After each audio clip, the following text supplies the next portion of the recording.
最近，我国推出了新一代的填海重器，可在几个月的时间里就建造一座人工岛礁，在未来更是可以将那些被侵占的岛礁连接起来，打造成一个超级人工岛。来看详细情况。Hello， 各位老铁，大家好，欢迎收看本期迷财户，我是虎妞。虽然美国的航母因为全球 F-35停飞检修而消停了不少，最近是没怎么在南海地区搞事情了，但是南海地区的周边小国在这时候就跳了出来，在一些和我国有着领土争端的地方上反复挑衅。在这些国家中，除越南、印尼、马来西亚之外，跳得最凶的就要数菲律宾了。特别是在南沙群岛，由于这一位置位于我国最南端，蕴含十分丰富的油气资源，再加上是连接欧洲、非洲的重要通道，具备极高的战略价值，所以东南亚不少的国家都盯上了这儿。由于我国当时的军事实力较为弱小，海军根本无暇顾及这一区域，所以此地大量岛礁都被这些国家侵占。其中越南侵占的岛礁更是高达29个，菲律宾也侵占了8大岛礁，并且这8大岛礁有不少都是处于战略位置。因此这些年来，我国和菲律宾围绕这些岛礁不断交涉，而美国为了对付我国，也在背后不断支持菲律宾，使得菲律宾有恃无恐起来，不仅不收敛，反而越加嚣张。在和和气气交流没用的情况下，我国自然是得做好最坏的打算。以前不管这些岛礁是因为实力不够，现在实力够了，自然得把失去的都夺回来，并且加强我军在此地的威慑力，以防此类事件的再次发生。因此近几年，我国一直在南沙群岛上进行基建。目前永暑礁在我国的努力下，已经被打造成了面积上百平方公里的永不沉没航母。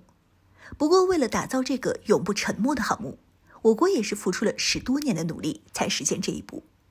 而现在我国新一款填海造岛神器的亮相，则使得造岛时间被大大缩短。新一代的填海造岛神器为新型自航绞吸挖泥船，配备了1万千瓦功率的绞刀，是全世界第一台达到这个功率的自航绞吸挖泥船。这种挖泥船可以用绞刀将河床或海床上的岩石炸开，然后通过管道将岩石和沙子送到远处，是用来疏通航道和打造人工岛的必备装备。在打造永暑礁时，我国动用的是天津号挖泥船，这艘船的绞刀功率只有4400千瓦，每小时可以将4500立方米的沙子运送到6公里外。当时的天津号总共进行了193天的作业，就建成了永暑礁美济礁、主碧礁的水下环礁，在此基础上打造了我国在南海地区最大的人工岛，使得我国在南海群岛中拥有了机场、雷达和导弹阵地。而天津号之后，我国又打出了新一代挖泥船天鲲号，这一代挖泥船的效率相比较上一代提升了50%，绞刀功率达到了6600千瓦，每小时可以将6000立方米的沙子运送到15公里外。继天鲲号之后，现在这新一代挖泥船性能再次提升50%，绞刀功率达到了1万千瓦。按照当初打通永暑礁水下环礁花费的时间来看，恐怕现在只需要花费3个月的时间，就能打造一座大型岛礁了。并且这个高达数十公里的输送能力，完全能够将几大岛礁围在一起，建造一个超级岛礁。先前我国动用天鲲号，不声不响就把西沙群岛12个岛礁打造成了一个超级人工岛。现在我国在南沙群岛的动作这么大，先有26艘舰艇现身仙宾角，后有44艘舰艇抵达中业岛，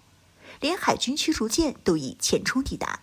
动静可比当初大得多。这也难怪菲律宾认为我国这是打算填海造岛。现在这些舰艇出现在这些岛礁，就是为了运送材料设备，好为接下来的行动做铺垫。早前我国和菲律宾在这些岛礁上虽然也时常起矛盾，但也从来没这么大动静过。但是现在菲律宾和美国合作，对美军开放9大军事基地之后就变了。菲律宾居然想将这些非法侵占的岛礁当作美军基地，这样的话不但可以获得美国的帮助，在岛上修建军事基地，还能彻底掌控这些岛礁。这一下我国就不可能接受了。所以现在我国和菲律宾的关系一下子变得紧张了起来，出动大量舰艇包围了这些被菲律宾侵占的岛礁，特别是中业岛，现在是只能出不能进的状况。如果说菲律宾再继续和美国这么搞事情下去的话，那么我国正好可以借此机会，将那些被侵占的岛礁统统收回。到时候在填海神器的帮助下，直接将这些岛礁连接到一起，